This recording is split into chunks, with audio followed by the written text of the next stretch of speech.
Hello, gentlemen. Hello. Hello. Hey Pete, hey Paul. How you doing, How lads? you doing? Hey Paul, Fine. happy birthday. Thank you. Yesterday, Thank you very right? much. Yesterday, yes. Yes. It was interesting to turn the age I turned, which shall not be mentioned, but I had a nice evening with my wife. Yeah, it was nice. Lots of nice messages from students and friends. More students than friends, and definitely more friends than family. So that was interesting. All right. But all good. How are you guys doing? What sort of writing have you been encountering or helping with lately? Oh, that's a good question. Always quite varied for me.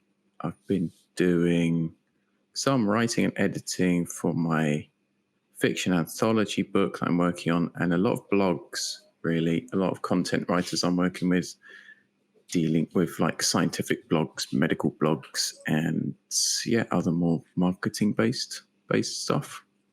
I think That's interesting. that's it from me. What about you, Pete? I have a student who writes about disinformation. He's a fact checker. So that's been very interesting reading his articles. Lovely. We have a couple of Very people cool. in the chat. We have Gustavo. Hey, Gustavo. Thanks for joining us. And also we have Tanya.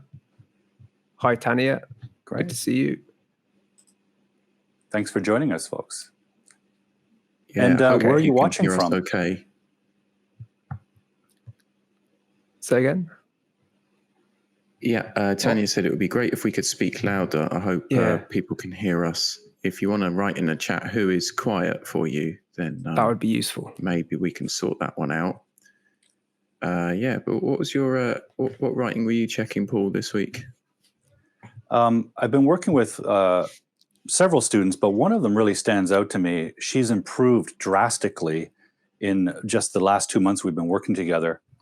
And she's originally from China, but she had come to Canada for university, graduated from university, and now she's in the process of taking these English proficiency exams to qualify for immigration.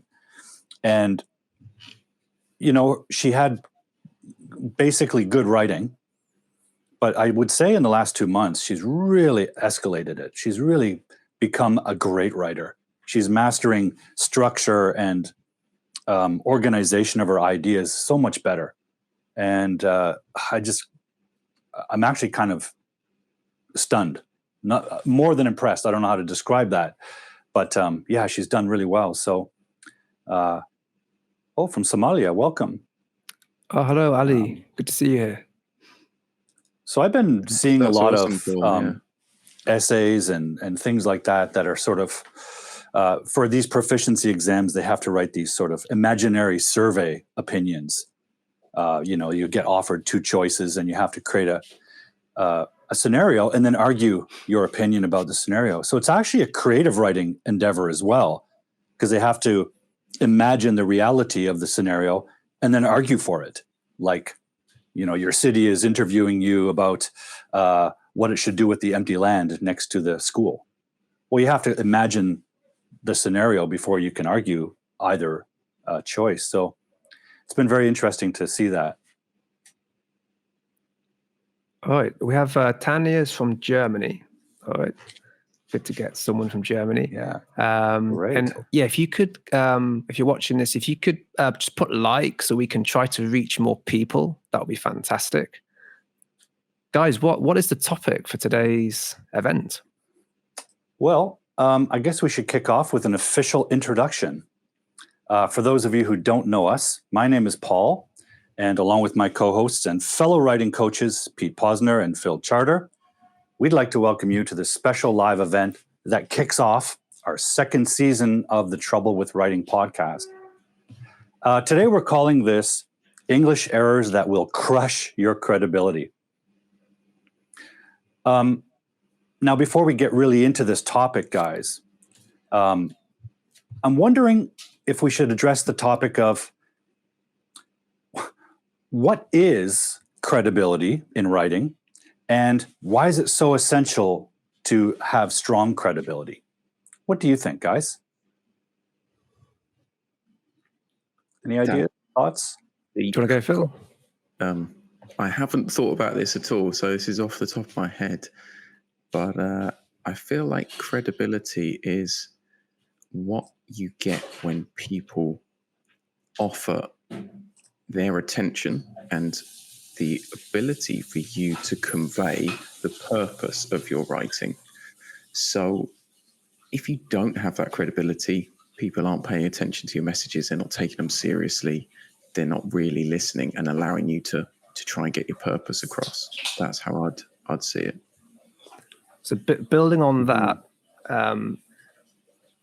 why do errors, grammar errors, why do they spoil your credibility? So building on what Phil says, one of the problems is that when you have errors in your writing, on the one hand, it can affect your clarity, right? And clarity is like the number one thing you need. But it doesn't only affect clarity, right? I mean, some errors hardly affect clarity at all. But what they definitely do is they distract readers, right? So if we think about, when someone is reading your work, they have expectations, right? So they see you as an authority on your subject matter, and they expect a certain standard of quality. Okay. So the problem is when you have errors, it affects, as well as your clarity, it definitely affects always your presentation. Okay. So they can make you look less professional, right? If you look less professional, then people start to doubt. Also, do you also know what you're talking about, right? Which is what we're talking about when we say credibility. So I always think of when I'm watching the news. Sometimes I watch national news, and I actually sometimes see like little mistakes in captions on news programs, and that actually irritates me. So it's like it distracts me. I'm like, what's that? So instead of listening to what the news broadcaster is saying, their message, I start to get distracted and, hey, why? That's a spelling mistake. You can't have a spelling mistake there. Things like this. Of course, spelling mistakes very often don't affect clarity, but they definitely affect credibility. Right? They distract you. They spoil your presentation. They make you look less professional. So that's what I would say about why you need to avoid errors to keep your credibility.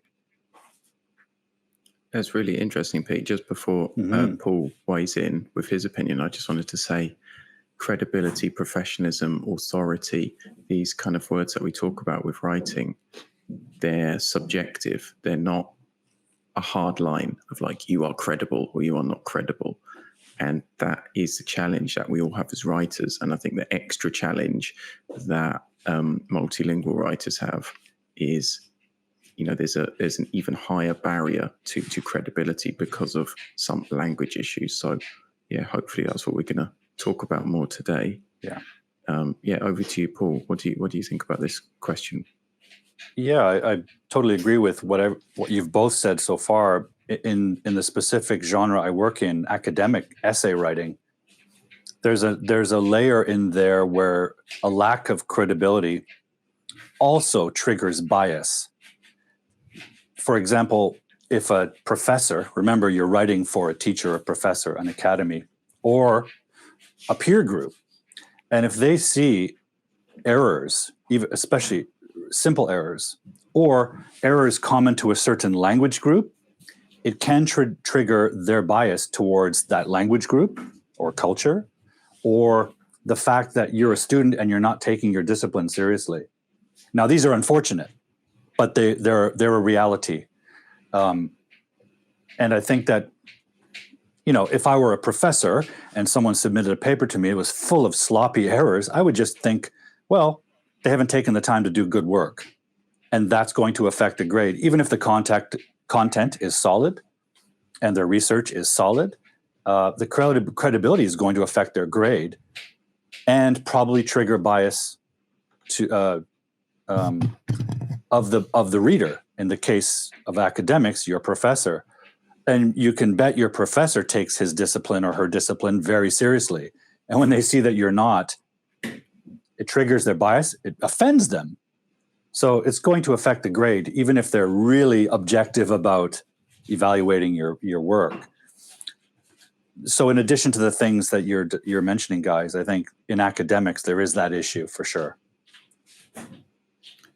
That's a great point you make about cultural bias and how, you know, we should be open to the fact that obviously as all these different languages around the world, it's amazing that people communicate and write in English. In the world of professional writing, though, it's the readers, it's the editors who are the judges at the end of the day. And Pete has just told us that, you know, if you have a spelling error, if you have an error in the subtitles, it reduces our perception of the product, of like what you're producing and putting out wherever you're from. So I guess that's what it comes down to is like how valuable is your work, is what you're writing. Mm-hmm. Well, guys, we have some examples to share with our audience today of these specific errors that can just crush that credibility. And we're using crush as a negative here. We're not talking about crushing it like you're awesome and you're succeeding. We're talking about we are, what's the word? We are appropriating that term and using it in the negative. You don't want your credibility crushed, folks. So why don't we kick it off with Pete? Do you have some examples to share with us? Sure. So I wanted to talk about articles because I know how so many students struggle with articles in English. And it's also a good example of an aspect of grammar that doesn't always affect meaning, doesn't always affect clarity, but affects your presentation. Okay. The first thing is, why do so many of you struggle with articles? One big reason is because of first language interference. So when you have, for example, a language like Polish, where there just are no articles, right? Then when you write in English, it's very easy to forget them. Okay. And the other thing is that I've met students who understand articles in English, but they still make mistakes. I wanted to talk about this because this is really important, that when you have first language interference, she makes mistakes in English, and this can happen even if you understand the grammar. And this is because you get unfortunately, into bad habits. So once you've repeated the same mistake so many times, even though you then understand the grammar, you still keep repeating it. All right. So I wanted to talk about actually one particular student I've had who is Polish. And so he was making a lot of mistakes in his English, a lot of mistakes using articles. And it was for this reason that in Polish there just are no articles. So he just kept forgetting to use them. And, he understood the rules. So, I mean, I saw, one or two of his pieces, and he had a lot of errors in articles. So, I gave him some feedback. We talked about the rules. And he understood the rules really well. And we did an exercise, and he did the exercise really well. And then in his next piece, he still made mistakes. And what was happening was that, he understood the feedback, but he wasn't doing enough practice. So I'm going to give you like a couple of examples of the types of typical errors that, one that he was making, and then typical errors from another first language. Let me just share my screen here. So share this. Okay, so two typical errors. Can you see that? All right, everybody?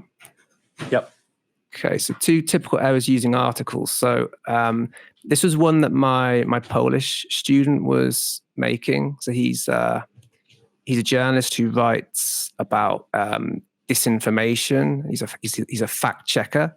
So he wrote, "There is no information about General Potts' engagement in war in Ukraine." Okay, so this is an example of, he's missing the article, it should be, there's no information about General Pot's engagement in the war in Ukraine. Okay, so so war is singular, right? It's countable. In this case, it's a specific war, so you need the definite article the. And as I say, he understood this, but he just forgot because there are no articles in Polish. So he's got into this habit. To give you another example. Okay, so another example, and this is typical. I've seen this a lot with students whose first language is a Romance language, like Spanish, French, Italian.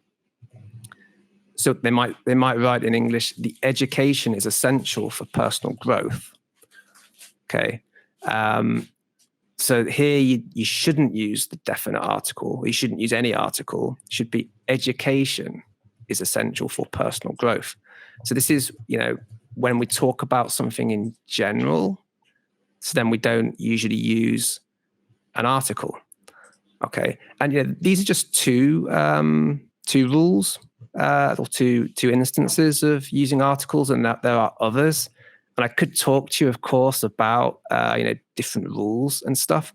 But I wanted to focus more on approach, because you can get a lesson on articles anywhere, right? And as I said to you, it doesn't mean that by studying articles and understanding them, it doesn't mean that you won't keep making mistakes. So that's why the approach is really important. So yeah, what I wanted to say was, once you've had feedback, so you want to go through this process of first diagnosing, right? So you want to learn by doing. So when you write your articles, your journalistic articles, get them checked, get someone to then diagnose the errors. So someone will see, okay, look, you're making mistakes here with articles, okay? And then they'll give you feedback. So you understand, which instances of using articles you're having problems with, understand the feedback. But then it's really important after that to practice, right? So one thing is really important, that you actually correct your own errors in your article, right? So if you're like my student, he was making the same mistakes over and over again, even though he understood the correct use of articles. It doesn't then help him if I just correct his article, right? The articles in his article, right? He should actually do it himself. So what you need to be prompted. Okay, so get someone to tell you, okay, here you're missing an article, or here in this sentence you've got an article you don't need, and then you should actually correct it yourself in context. Because when you do grammar in context, that is much more memorable than out of context. Okay, but then don't stop there. Actually, then do some exercises, because what's really important is awareness. If you're really actively practicing using articles correctly, you're going to be more aware. So when it then comes to writing your next article, you should actually be thinking, okay, I write my article, right? And then after I've got all the main ideas on my page, I've developed the ideas, I've put them in the right order. Okay, now I'm checking for grammar, and I'm checking especially for articles, because I know that I've been making mistakes using them. Okay. Yes, it's really mindfulness. Okay. So that's really what I wanted to focus on, is not so much the grammar itself, the rules, but the approach. Okay, so it's really write. Okay, get your writing diagnosed for the mistakes. Okay, in this case, we're talking about articles. Then get feedback, so you make sure you understand the rules. Okay, and then practice. And when you're practicing, correct your own errors prompted by a teacher. Okay, and be very aware when you're writing your next article that you're thinking about these errors that you've been making, so that you then avoid them. So it really is repetition. The more you form the new positive habits of using the articles correctly, after a while, it will become automatic. You'll do it automatically correctly rather than making the mistakes automatically that you were doing before. Okay. That's what I wanted to talk about today. And so, by the way, if you are worried about making mistakes, grammar mistakes in your articles, if you're a second language English journalist, feel free to message me. So I do have a program, and part of this program deals with these issues. Okay, so using this approach of diagnosing errors, giving feedback, detailed feedback so you understand, and then lots and lots of practice so that you get into the new positive habit of getting it right every time, and it would just become automatic so that you can then focus on enjoying your journalism, getting your message across, writing in an impactful way for your readers. All right, so that's all for me on this for now. I'm going to pass you over to who's next. So is it Phil now or Paul? Who's going next? Or any comments first? Well, I just wanted to say, Pete, I love that you used the word approach, because it's so key to think of sort of strategies or approaches to writing. It's mindful to approach something, right? You're thinking, how should I go about it? What am I going to plan? And what do I intend to do? Then you do it, and you might check it afterwards. I think now we're in this zone of tips and tricks. Everyone wants tricks. It's like there are no tricks. If you're asking for tricks, you're the one being tricked. Like let's focus on approaches. Let's talk about strategies. So yeah, I love that. I totally concur, and I would also add, I love the fact that Pete, you mentioned habits. A lot of what we do with coaching, especially writers, is identifying problematic habits, bringing that to the writer's attention so that they're conscious of it, and then developing and replacing those with the positive habit or the correct structural habit or linguistic habit. It's about that. And that's why I think the term coaching really is apt, because it's like coaching an athlete, identifying their bad habit, however they're using their body inadequately, and replacing it with an adjusted habit, and then practicing that over and over again so that when it's game time, it comes out naturally. And that's how you can overcome that interference.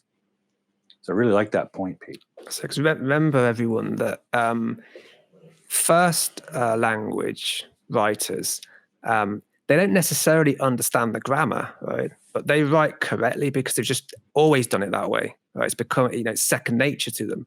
But as second language writers, it can also become second nature to you. It's like once you've done it enough times correctly, then you stop thinking about the grammar. You just do it automatically, correctly.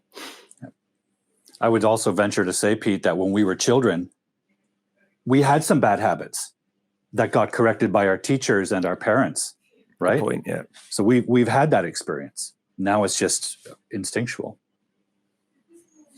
For sure. And Phil? I think just last word on this, he's talking about, children make errors. I think going back to our theme of credibility, people negatively judge these errors because we see it as childlike. Yeah. Don't we? It's like, you're making a basic grammar error. That's what, a 6-year-old would do in their native language. So that's where a lot of our bias, I think, comes from. And we want it to be second. Point. I love that. Second language writers, it can become second nature. That's a great point. Just like really last word on that, what you said there, Phil.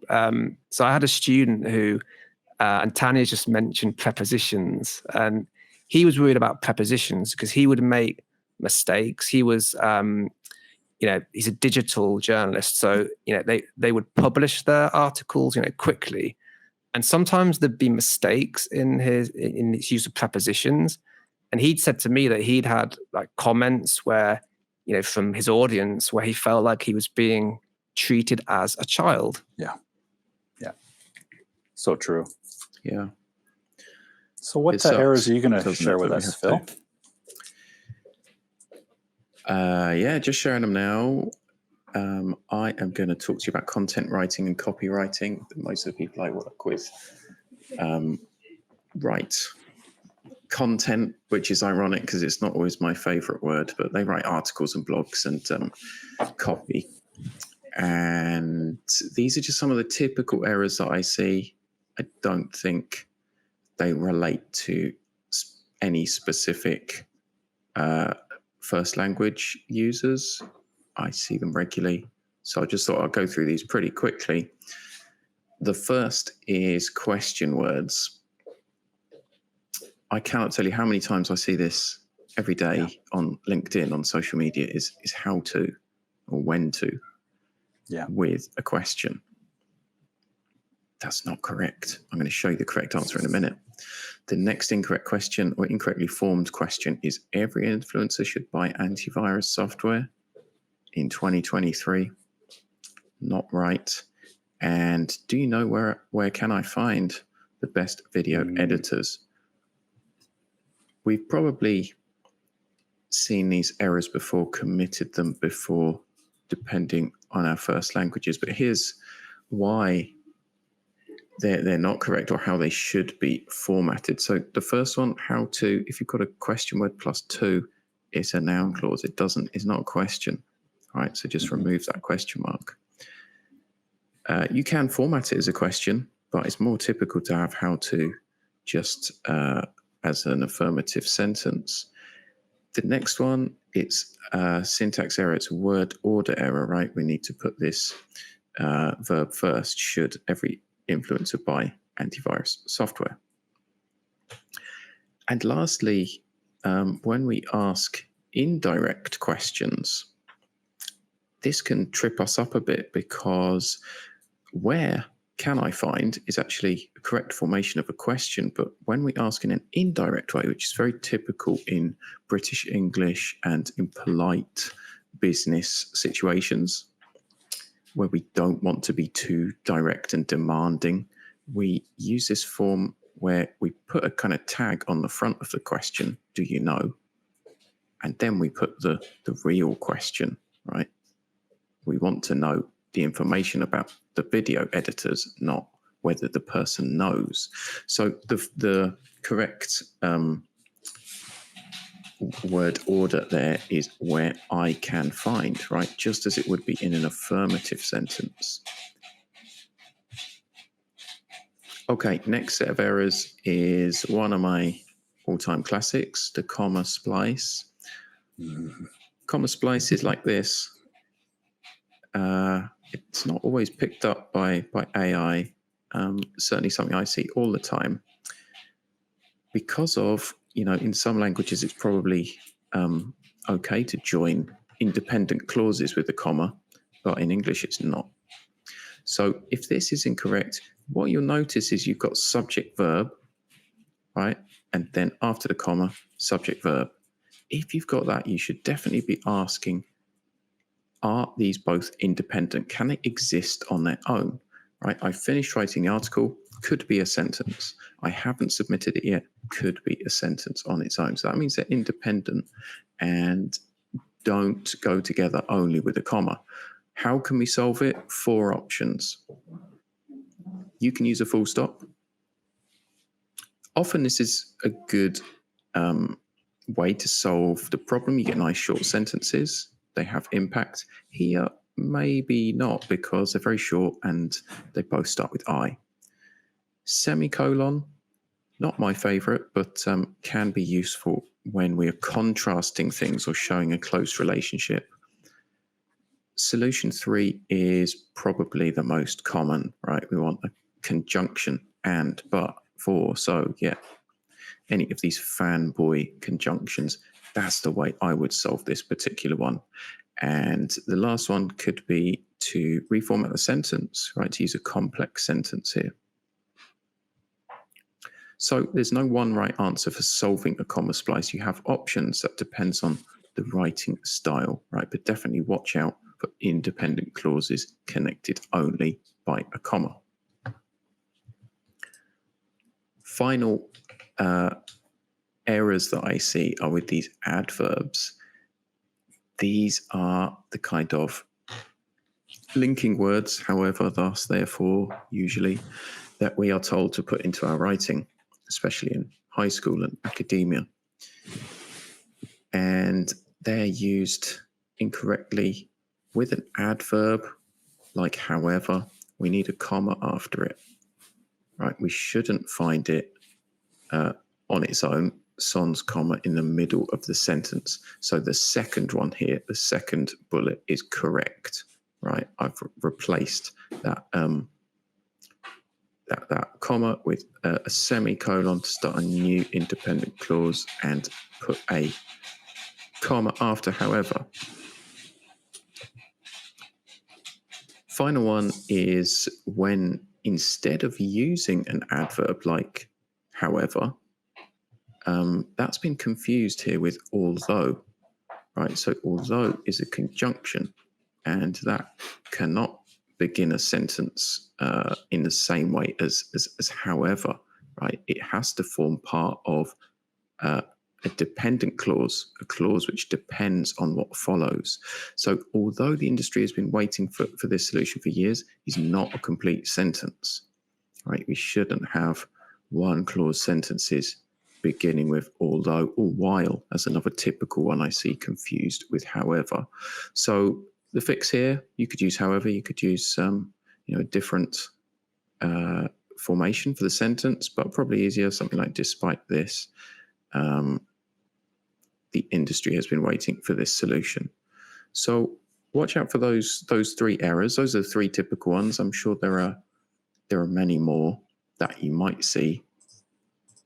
My approach is probably similar to Pete's. It's holistic, right? We don't necessarily need to be studying the ins and outs of grammar and doing a huge amount of input. It's about habit. It's about taking a holistic approach. And in my courses that I run with clients, whether they're copywriters or content writers or even write something different, that's the kind of approach I take, is let's find the right system for you to recognize typical errors, to recognize problems like adverbs, like comma splices, like question words, and implement checks on your final product right before you put it out, because what matters is the final product. That's what you're selling, that's what you're publishing, that's what you're sending.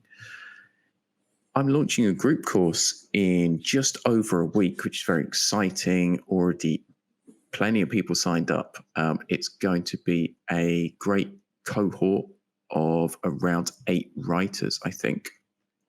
And yeah, together we're going to go through this holistic approach to fixing errors, to making your work stylish, and solving any of the problems that you may have as a freelance writer. Tough times in 2023 to stand out. So if you can polish your writing so it's highly accurate, it's free of errors, you're going to gain that credibility. If you're interested in learning more about my course, just DM me.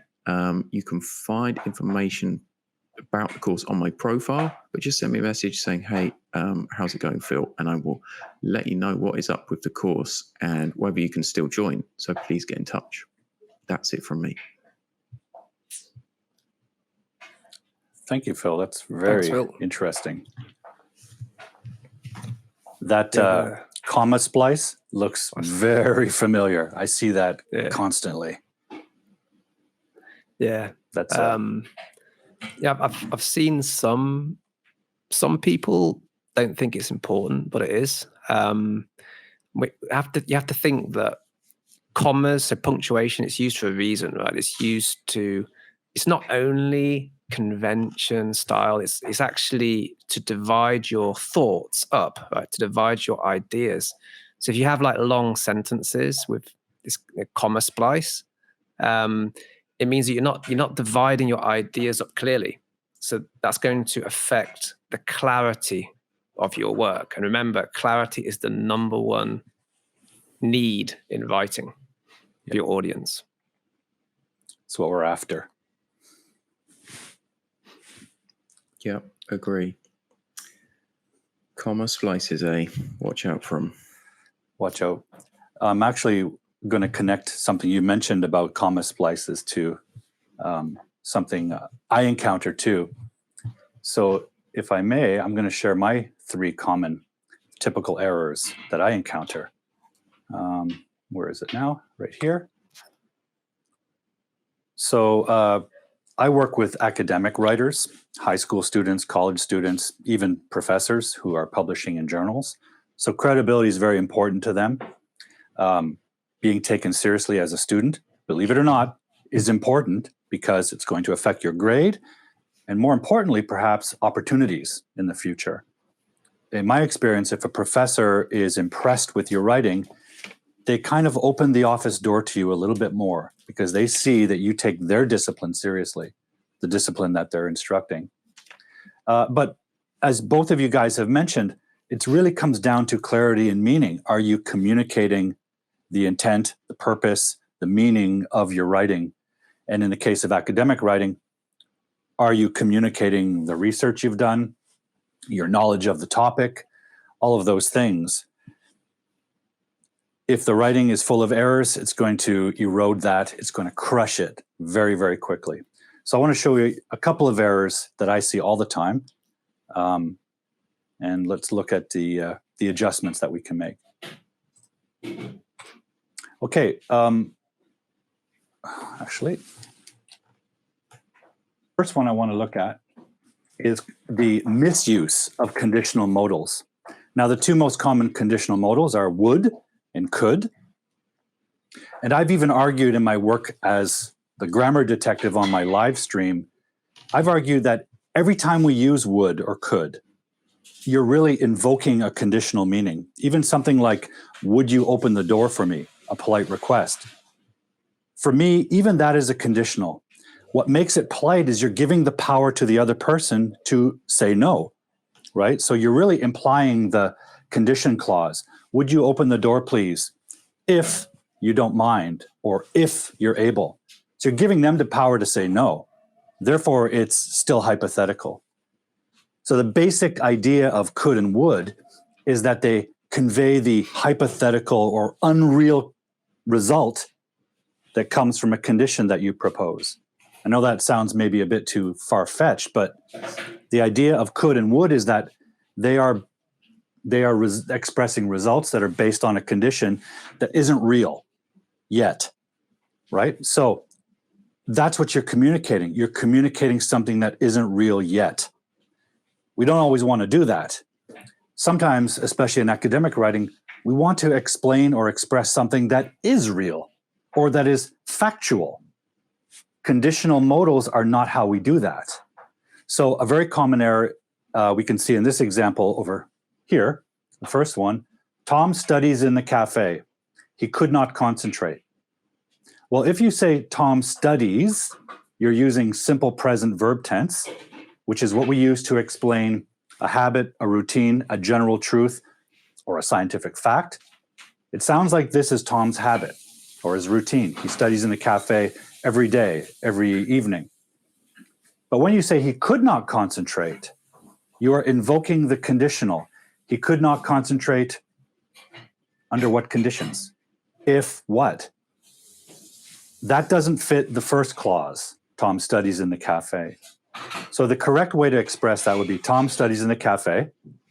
He cannot concentrate. Cannot is the simple present version using the simple modal version of could, which is can. And therefore we maintain that cohesion between verb tense. And combined, we're expressing a general truth about Tom. Every day he studies in the cafe, and every day he can't concentrate. I see this error all the time. Let's look at another one. So this one says, the molecules are usually combined, comma, which would create the acid. Now, again, the molecules are usually combined, right? Usually is expressing the idea that it's a routine or a general truth. Would, which would create the acid, is invoking the conditional, the hypothetical or unreal condition that results in the acid. Well, that's not what we're saying here.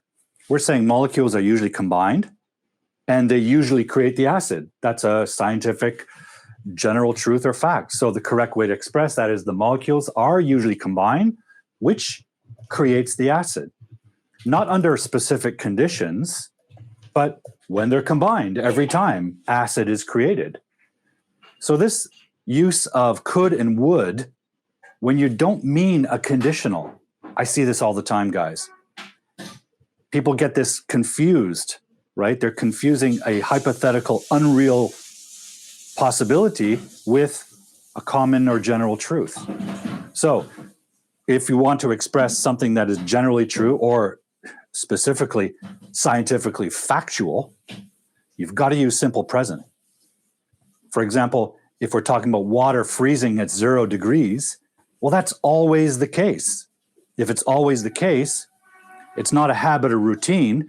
Well, it's nature's habit. Nature always freezes water at 0 degrees. So we've got to use simple present. Very common error. Another one I see all the time, and I want to connect this back to something said earlier, is fragments. Fragments they can be subordinate clauses. They could be just a noun phrase or a verb phrase. But as Phil said earlier, an independent clause is a clause that can be expressed on its own. And some genres of writing, fragments are fine, like creative writing, content writing. In fact, when I write fiction, I use fragments a lot. But in academic writing, I have a little test. I call it the bus stop test. I tell my writers, you should be able to take any single sentence out of your writing, take it out and put it on the board or put it on another paper alone, and it should be completely comprehensible. Or the bus stop test is, imagine walking up to a stranger at the bus stop and uttering that sentence. Will they understand you? So in our example here, we have the villagers had to flee, period. The next sentence is because the Mongols attacked the bridge. Let's do the bus stop test. Can I walk up to the lady at the bus stop and say, excuse me, because the Mongols attacked the bridge? She's going to say, because the Mongols attacked the bridge, what? It has a subject, it has a verb, but it's not a complete and independent idea. So it does not pass the bus stop test. I can't take that out of the paragraph and let it sit independently with a fully comprehensible meaning. Can't do it. So in academic writing, we can't get away with a fragment like that. It's a fragment because it's a dependent clause. It depends on an independent clause. The villagers had to flee. So we've got to combine them and say the villagers had to flee because the Mongols attacked the bridge. Now we've got a larger sentence and it's a complete meaning. And the fragment is no longer isolated. Okay? And the other example, we have maybe an even more egregious fragment because this one doesn't even have a subject and verb structure. The government has several options, period. For example, raising taxes.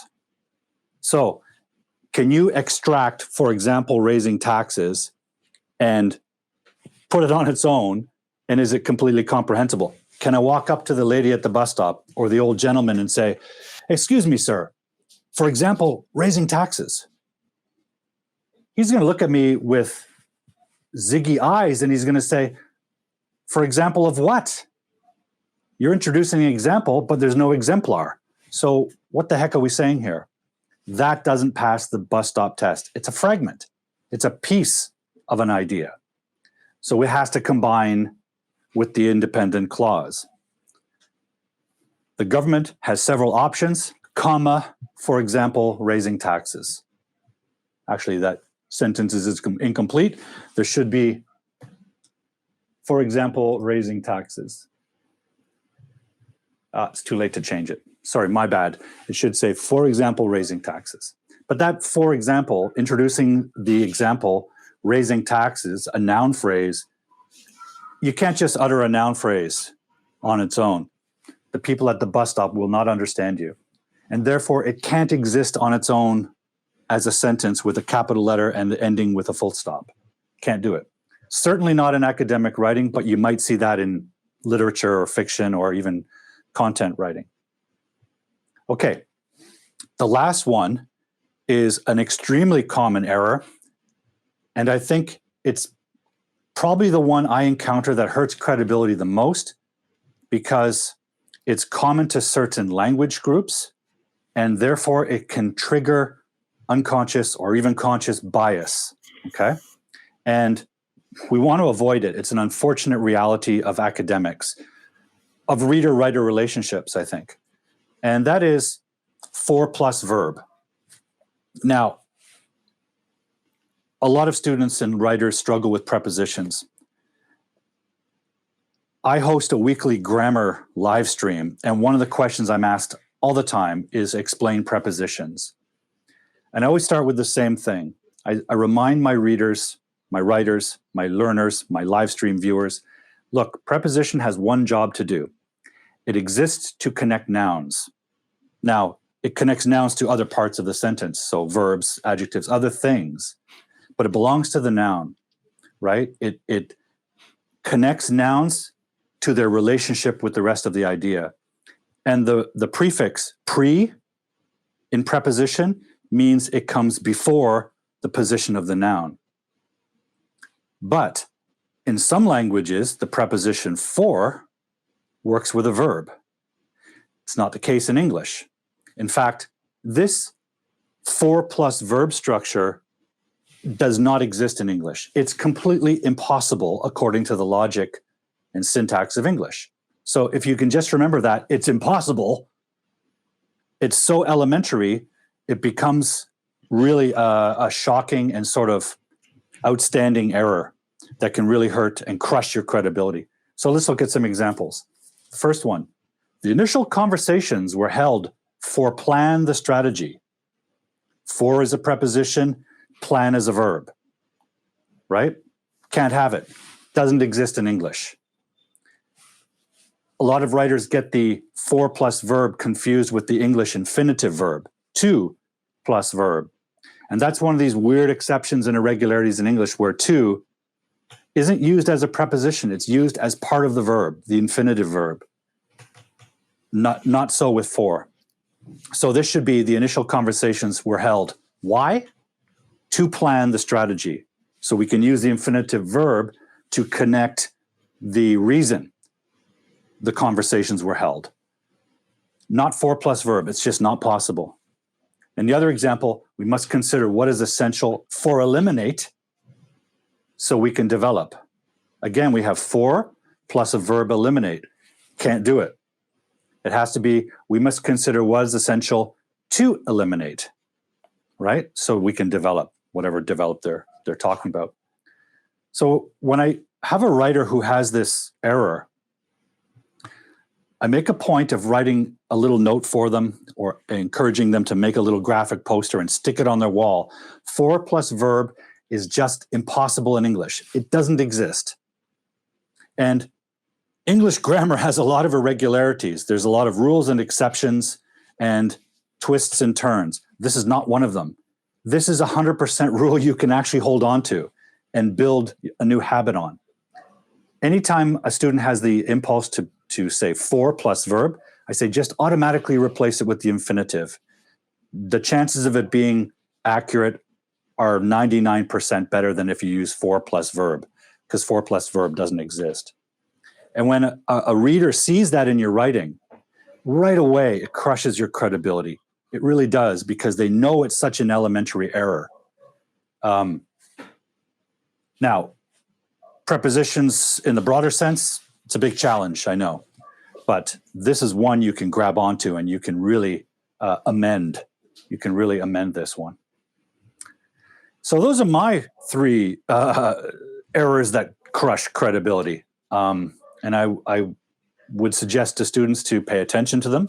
When I work with students, the approach I use, Pete, in the framework you are offering, my approach is to identify those errors for them, even if it's constant, almost like nagging them until they're so tired of being nagged and annoyed, they adjust it for themselves. And maybe they hear my voice in their head when they're writing, oh, what would Paul say? He's going to tell me for plus verb doesn't exist. And then they amend it and stop doing that and develop the new habit. By the way, if anyone wants to work with me, if you're in the process of going through academics, college, university, graduate school, anything, DM me. I'm happy to work with students all over the world to improve their academic writing.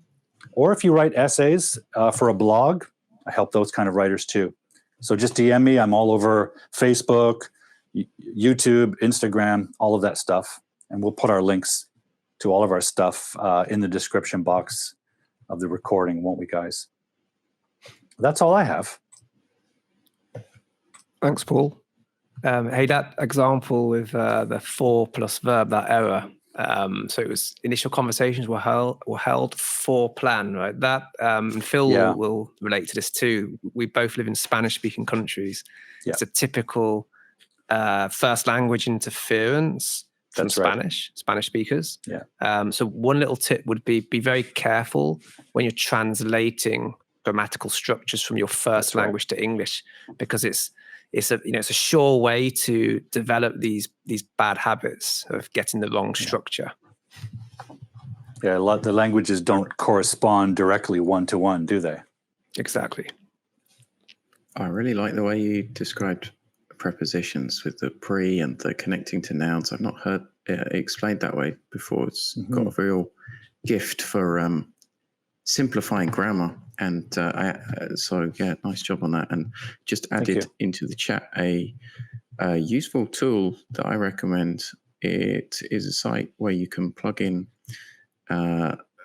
prepositions and verbs and see which ones go together. And that is a good way just to train and learn.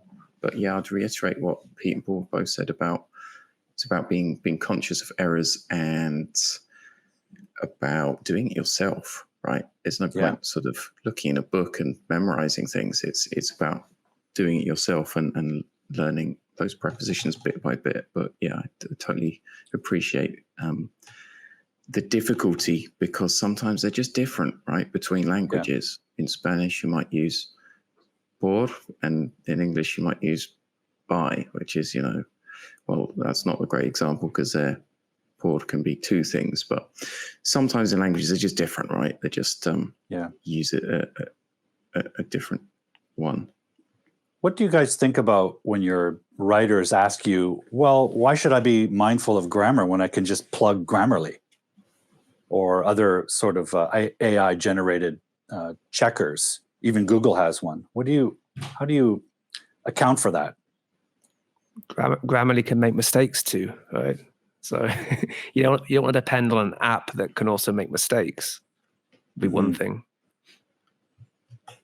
Totally. I'd say we're reaching crisis point of writing machines, right? We're writers, and if you do mechanical things, they have no value because ChatGPT and Grammarly can do that.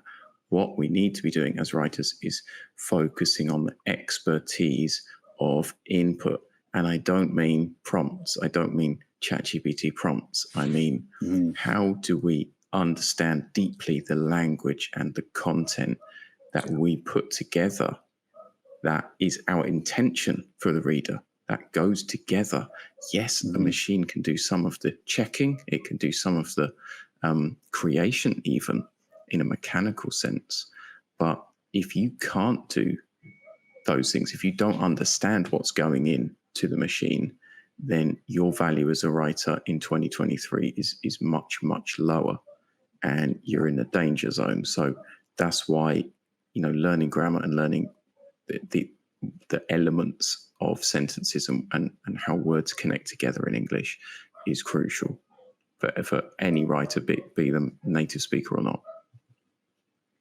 I would also say that. Yeah, go ahead, Pete. Just really quick. So use AI as an assistant. So don't use AI to do the work for you. Use it just to assist you. That would be in a nutshell. I would also say that, writing is a process of expressing your ideas in whatever form it takes. And ultimately, it's your ideas you're trying to communicate. And if you can't control your language to the point where you can communicate your idea, I'm not sure you can actually mean the idea. Does it make sense? Like, if there's a connection between language and thinking, and you're relying on AI to fix your sentence, then maybe your initial idea was flawed. So I don't know. I think there's a connection there that might be eroded by depending on grammar checkers, because grammar is just structure for an idea. So I'm very what's the word? Leery? Wary, very wary of AI with my writers, for sure. Maybe that was a Freudian slip.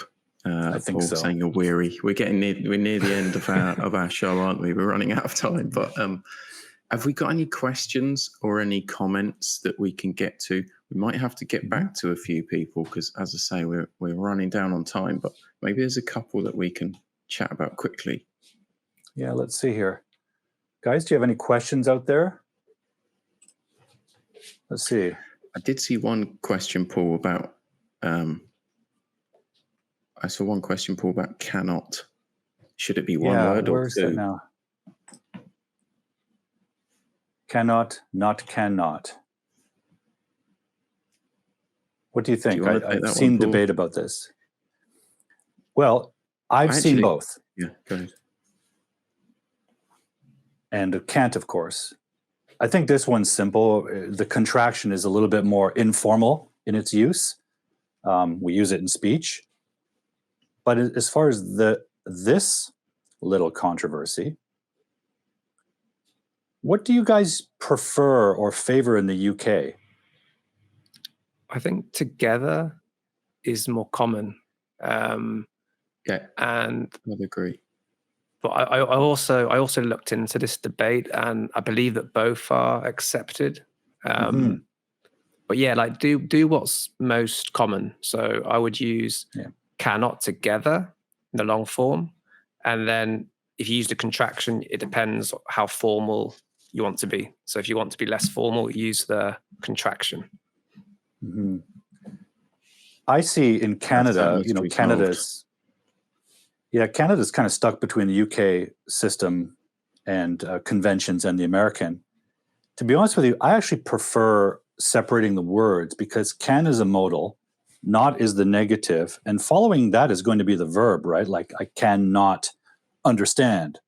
And I like to have that distinction of isolating the modal can, because we don't merge other modals unless we do the contraction. We don't say should not. Should not is not a compound noun or word. So I like just piecing them out.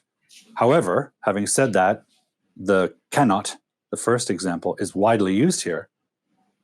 So I let my students choose and just remind them to be consistent with its use in whatever piece they're writing.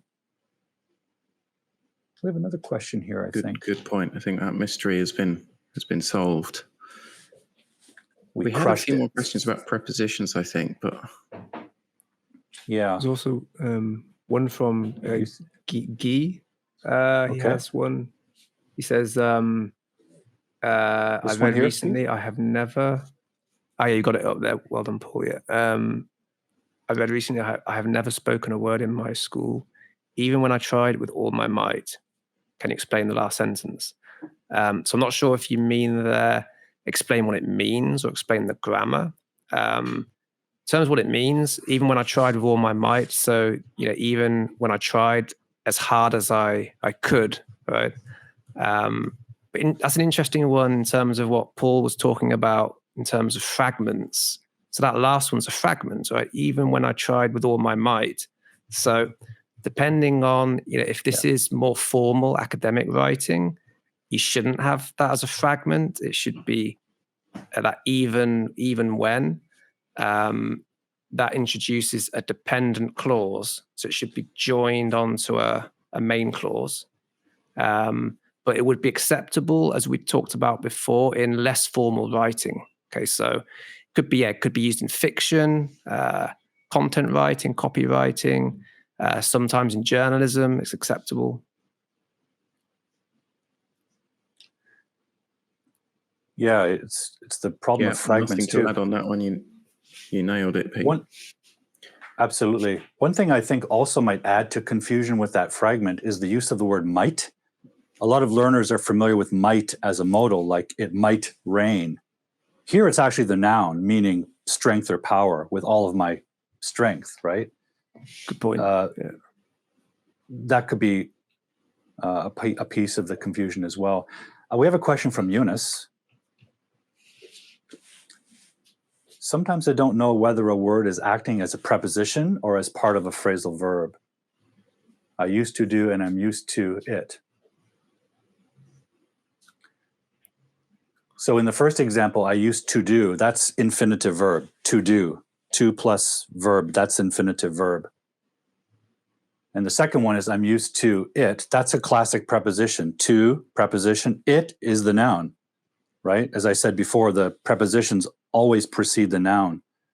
We can learn prepositions in relation to an adjective. For example, earlier I saw opposite to and opposite of, but I guarantee you what comes right after to and of is a noun, right? We can learn the use of prepositions with phrasal verbs or even phrasal adjectives, but in the end, that preposition is going to be followed with a noun. So the phrasal verbs, for example, we can think of 1,000 of them, right? Like turn on, turn off, get up, get down. There's going to be nouns after that, or noun phrases, or gerunds, or any noun form. Those are actually two very different uses of used to. They're two different structures with very different meanings. So that's right. You know, the first one you've got, I used to do. So you're talking about something in the past that you did repeated times, right? And the other one, I'm used to it, means I am accustomed to it. That's right. So yeah, those are very often confused. So be careful with those. They're two very different structures with two very different meanings. When you look at the first one, I used to do, like I used to swim, I used to play, you're talking about an action in the past that you used to do. The second one is used to something, a noun, a thing that you're familiar with. You're right, Pete, they're very different meanings and a very similar grammatical structure, right? Very confusing. I just added, Paul. Yeah, great. Thanks for sharing that, because I don't know if Eunice could see that. I typed it on LinkedIn. This very useful site, which is you paste in some text, a sentence, and it will identify and color code parts of speech. So you immediately see what's a noun, what's a preposition, what's an adjective. And that can help you decide, like, how is that preposition being used? Hey, it's before a noun or it's before a verb. So that can help explain things with these short words as well, I think. So check that one out. I really recommend it. Great website, great tool. I think you introduced that in a previous podcast, right? That's right. Yeah, that was the grammar chat we did a month ago or so. Yeah. All right, so I guess we're coming to the end. If you do have more questions, we can always get back to you later. So just leave them in the comments. All right. Any last words, guys? Great to be together again. Great to be talking about our favorite topic. It's been a blast. Season 2 has kicked off very nicely, and we'll be back sometime next month with another episode, I guess. Mm-hmm. So keep your eyes on wherever you find out information about us on Facebook, YouTube, and LinkedIn. Absolutely. All right. So thanks, guys, everyone, for attending. Thanks a lot, and we'll see you soon, right? Yeah. All right.